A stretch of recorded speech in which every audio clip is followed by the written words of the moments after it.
Bonjour, bonsoir. En août de l'année dernière, je suis parti au Japon et j'ai donc enregistré des rushs pour en faire une éventuelle vidéo. Le problème, c'est que j'ai ramené plus de 80 Go de vidéos totalement nulles à chier parce que je sais pas vlogger en fait. Mais on s'en bat les couilles de ce qu'il dit, lui.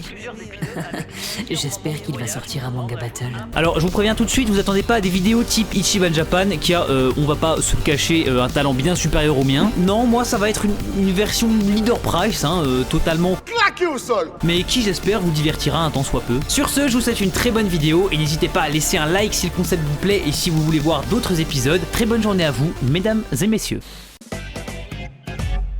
Hey, tout le monde. Alors puisque Louis est trop con visiblement pour vous expliquer tout en vidéo, parce qu'il sait pas vlogger, j'ai décidé de vous le faire en voix off. Donc ce qu'il faut savoir, c'est que je suis parti avec Antoine pendant 20 jours au Japon sur 4 voire 5 villes différentes. Vous allez voir, on a commencé par Tokyo, ensuite on est allé à Nagoya, ensuite on a fait Kyoto, ensuite on a fait Nara et ensuite Osaka. Comme je l'ai dit tout à l'heure, le vlog est totalement pété du cul, il est pas vraiment ouf. Du coup il y a des plans qui vont venir comme ça, qui vont se greffer à d'autres alors que ça a pas forcément de sens d'un point de vue chronologique. Finalement, déconnectez votre cerveau, appréciez les images, appréciez ce que je dis, si c'est un minimum intéressant, ça je vous le garantis pas forcément. Et sur ce, je vous souhaite un très bon visionnage, encore une fois, bisous.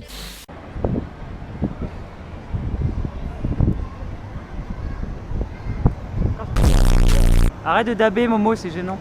Actuellement il fait approximativement je sais pas combien de degrés, ressenti 62, du coup on va prendre quelques petits trucs à boire. Je suis sûr que c'est pas sucré. Tiens, comme ça après je t'enverrai plein de rushs. Ouais, c'est dommage qu'on se voit que 2 jours. Ah, c'est bon.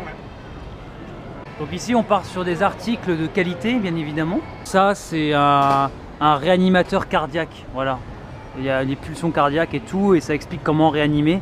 Et apparemment il faut le mettre sur Allez pompiers, équipez-vous. Voilà, allez, bonne journée.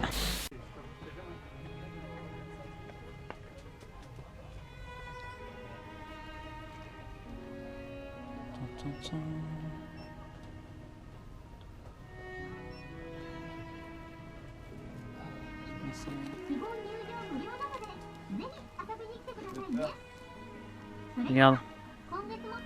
Mais c'est du bon goût que tu nous as trouvé là, monsieur. Mais absolument. Du bon goût à quand même 1500 yens, mais ça reste du bon goût. Je pense pas que ça va passer sur YouTube. Est-ce que j'aurai la foi de censurer tout ça? Je ne pense pas. Alors ici on est dans le paradis des gamers. Alors, ça n'a rien à voir avec une Fnac ou quoi que ce soit d'autre. Là il y a vraiment des ordis et on se fout pas de votre gueule. En plus de ça, ils sont pas si chers que ça par rapport à ce que vous pouvez trouver. Par exemple, voilà, je vous montre celui-là, Windows 10, i7 7700, 240 Go en SDD, bon ok, 1052 Go, 8 Go de RAM, 78 000 yens avec 10% de taxes, ça fait 86 000 yens. Je sais pas ça fait combien exactement, ça doit faire dans les 600, 700 euros environ. Le mien j'ai payé 900 euros, on a presque la même config à part que dans la mienne il y a un HDD de 1 Tera, voilà. Et ici voilà on a plein d'ordi. Bon ceux-là ils sont déjà un peu plus badass là, 249 800 yens. Je sais pas ça fait quoi 2000 euros. 249 800 yens c'est environ 2000 balles. Et l'ordi est bien badass. Chauffe, putain il est froid, l'ordi est froid, c'est ouf. Après on a un PC absolument incroyable. Regarde donc ce qu'il peut faire. Il peut ouvrir des blocs-notes. Et ça c'est une GTX 1088 Go qui fait ça. Et il est incroyable mec, regarde. Il peut ouvrir un bloc-notes.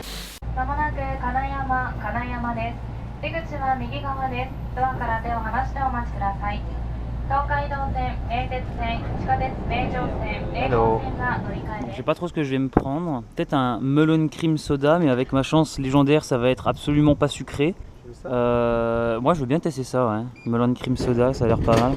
Alors, est-ce que Louis va se faire niquer ou pas? Telle est la question. Alors. Yes. Moi je vais prendre ça. C'est trompette. Eh ben c'est bon. Mais putain ce que c'est chimique. J'ai peur moi. C'est bon, j'ai déjà le diabète là.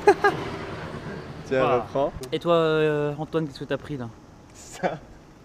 Alors Antoine il a pris un mix fruits au lait avec plus 5%, on sait pas c'est quoi, plus 5% d'acide, plus 5% d'additifs, on sait absolument pas ce que c'est. Je sais pas ce qu'il y a mais il y a des bulles, c'est pas très bon signe. Ça a l'air un peu bizarre non? Ouais, secoue avant.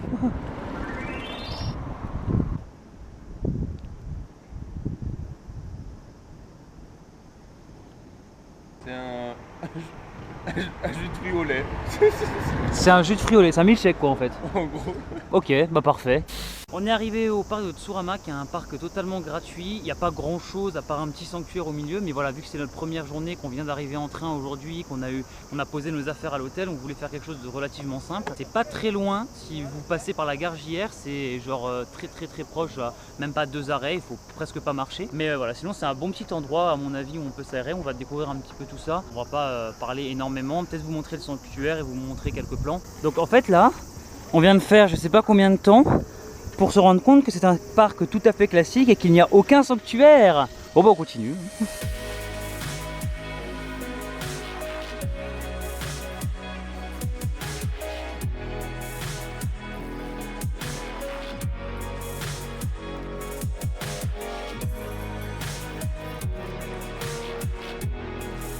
Ok, c'est la suite des aventures d'Antoine et Louis. Donc au début on pensait qu'il y avait un sanctuaire dans ce parc. Et en réalité c'est un parc botaniste, donc on en apprend un petit peu tous les jours grâce à Kipo Quiz, c'est pas ça le texte. Et en fait c'était bien précisé que c'était un parc botanique, du coup je me sens un peu con. Donc voilà, si vous allez du côté de Nagoya, il y a le parc qui s'appelle le parc Tsuruma, ou 1, 2, 3 qui s'appelle le parc Tsuruma, qui est très beau, qui est très sympathique, où vous pouvez y aller pour vous reposer un peu, vous mettre dans l'herbe, discuter, prendre des photos même. Et là comme je vous le disais, voilà, on a une petite partie avec des chats, avec des fleurs, avec une serre. Je ne sais pas si habituellement elle est ouverte. Je crois que c'est fermé. Je cherchais les horaires, mais je les trouve pas. Je trouve pas les horaires en japonais. C'est dommage. C'est les seuls kanji que j'avais appris de tous mes cours de japonais. Et comme dans tous les parcs, et bah forcément il y a des distributeurs de boissons, sachant qu'il y en a un qui est juste là-bas. Voilà, c'est à peine à 50 mètres. Ils se sont dit pourquoi ne pas en installer pour ceux qui ont la flemme. Voilà, de faire 50 mètres, surtout que ici tout est à 150 yens, 130, 160, 140, etc. Alors que là-bas tout est à 100 yens. Eh bien je ne sais pas, je crois qu'il y a une partie qui est réservée aux riches et une partie qui est réservée aux pauvres. Nous le découvrirons ça dans le prochain épisode. Absolument pas. Et au cas où votre vie est très belle, que vous êtes au Japon, vous êtes heureux, vous êtes dans le parc actuellement, tout va bien, vous emmenez vos enfants, tout se passe bien, et là votre enfant meurt. Eh bien n'ayez aucune crainte car il y a un hôpital juste là-bas.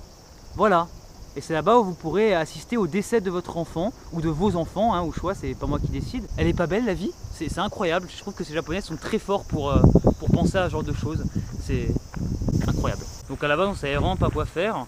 On est tombé sur ce parc, on s'est dit merde, il va rien y avoir à faire, etc. Et en fait le parc est très beau. Très beau, très grand, il y a beaucoup de choses à faire, à voir surtout. En fait regardez, alors je sais pas la qualité sera comment parce que là il commence à faire sombre. Regardez-moi ce petit coin de paradis. Regardez-moi ce petit coin de paradis.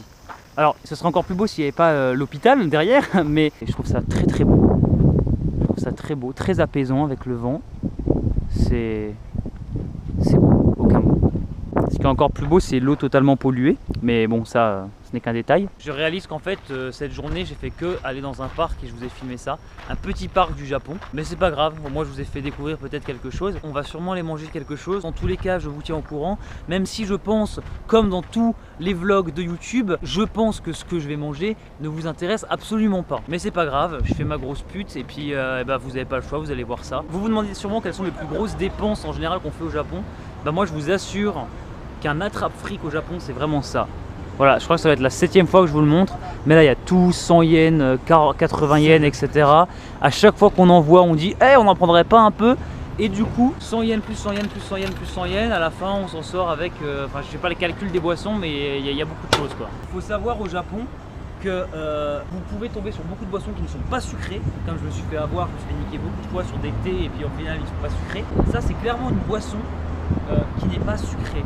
C'est un goût de bière, c'est un panaché que vous achetez genre je sais pas en commerce ou n'importe où, mais sans sucre. Donc voilà ce qui nous arrive, une petite soupe miso qui est comprise avec le menu. Moi c'est une espèce de mélange avec œuf, poulet et riz. Et Antoine il y a quelque chose de très beau, très présentable. T'as l'air très content Antoine. Ça a l'air d'être trop bon. Ça a l'air d'être trop bon. On va se passer du thé là et en sachant qu'on a, alors moi ça, plus le thé, c'est du 880 yens je crois, donc c'est environ 7 €, 7,20 €. En gros on mange pour moins de 8 € là. Et toi c'est à peu près pareil, non? C'était 900 yens je crois toi. Donc toi 8 €, 8,40 € dans ces eaux là. Voilà, écoutez, je vous souhaite un très bon appétit, à vous qui ne mangez pas derrière votre écran.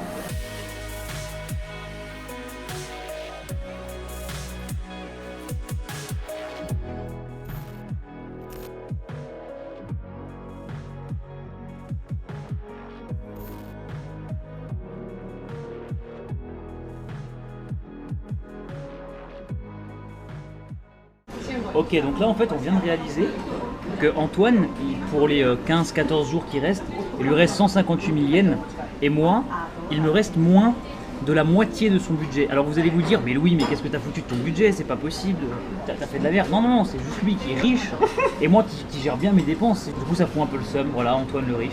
D'ailleurs, Antoine qui me prête cette caméra, il me prête absolument tout. Voilà, ma vie ne tient qu'à Antoine. Merci Antoine. Mais de rien, lui. Y'a pas de soucis, écoute, si tu veux, je peux te laisser ma chaîne YouTube aussi, y'a pas de problème. Non, je prendrai juste l'argent dessus, t'inquiète. Mettez Adblock, s'il vous plaît. Ne ferez pas de l'argent à cet homme.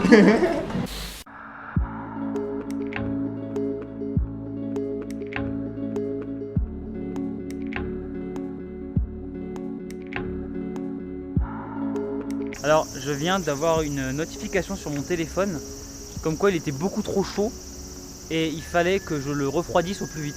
Le problème c'est qu'en fait on est dehors et je n'ai absolument pas d'endroit où refroidir mon téléphone. Ce parc est totalement magnifique, il y a beaucoup de choses à faire. De mon côté gauche en tout cas on a vraiment la partie qui est dans les arbres, etc. De la partie droite c'est plus la partie jardin et ici c'est la partie un petit peu aquatique. Du coup on a vraiment trois milieux qui sont très séparés et très différents. C'est largement faisable, en plus vous avez le temps que vous voulez, il n'y a aucune restriction de temps. Bon nous on a une petite restriction puisqu'on est arrivé un peu tard avant que ça ferme. En 40 minutes vous faites tout quoi et ça c'est magnifique. Et c'est 300 yens qui sont bien rentabilisés plutôt que de les dépenser dans 3 boissons totalement dégueulasses et absolument pas sucrées. Privilégiez les petits endroits, même si vous en avez entendu parler une fois, tapez sur Google Maps. Maintenant, de toute façon, on vit dans un monde où Internet nous permet d'aller absolument partout. Allez sur plusieurs sites comme Campai, qui sont des sites où vous aurez facilement accès à plein d'endroits sympas en fonction de là où vous êtes. Ce matin, on a fait le château de Nagoya où il y avait pas mal de monde. Et ben l'après-midi, on a préféré faire quelque chose de plus simple, de plus tranquille, histoire d'alterner un petit peu des deux et de ne pas être pris dans une foule toute la journée. S'il y a un conseil que je peux bien vous donner, c'est d'essayer d'alterner entre les endroits où il y a du monde et les endroits où il n'y a pas de monde. Comme ça, vous pourrez dire que vous avez fait des lieux touristiques, des lieux un peu moins connus. Et comme ça, vous faites votre propre avis sur le lieu où vous êtes allé. Je vous mettrai dans la description directement l'article sur lequel on s'est appuyé avec Antoine pour trouver nos lieux. Bref, à chaque vidéo, regardez la description, il y a toujours des petites choses sympas, des petites infos complémentaires et des fois des choses auxquelles vous ne penseriez même pas. Comme par exemple le lien de la page Pornhub de Ichiban Japan. Bon bah on a fait globalement le tour de la chose, vous pouvez voir c'est vraiment magnifique. Après faut pas non plus rester des heures et des heures, sinon vous allez commencer à vous lasser et plus vraiment profiter du moment. Je pense qu'il y a certaines choses qui se profitent vraiment sur l'instant, où ça vaut pas forcément la peine de rester des heures et des heures. Sinon en fait on perd un peu la beauté de la chose quoi.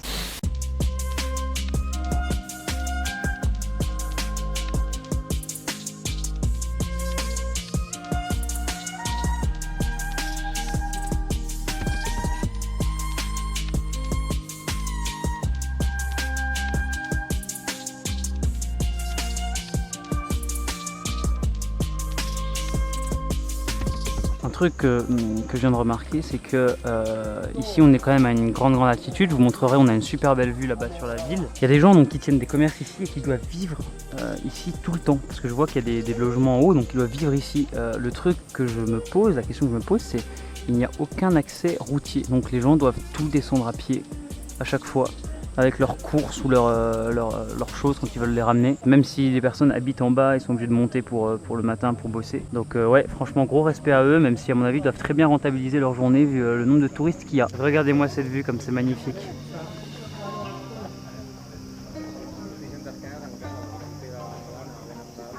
Je suis en train de chercher Antoine, je l'ai perdu. Antoine? Où est-ce qu'il est ce con? Ah, le voilà. T'étais où? Ah pas moi aussi. Visiblement on s'est pas croisés. Non, j'ai fait exprès. Nous étions comme des frères. Et là une petite cascade, un petit parc, enfin, c'est très beau, c'est très posé, c'est très sympathique. Et puis après avoir marché autant, ça fait du bien là de se poser un peu et de se ressourcer. Hein Antoine? De se ressourcer. Ouais. Parce qu'il y a une source, c'est ça? Arrête l'enregistrement. Ah, on a enfin terminé. C'était crevant, mais c'était super beau. Crevant. Dit-il, transpirant. Bon alors ça, vous voyez, ça, ce plan, ça n'existe pas, hein. C'est blindé de touristes. Il y a plein de monde, c'est impossible de faire ce genre de photos, ou alors il faut être très haut avec un super bon éclairage. C'est impossible. Bah c'est possible, mais il faut avoir beaucoup de chance. Bonjour Antoine, tu veux te joindre à moi?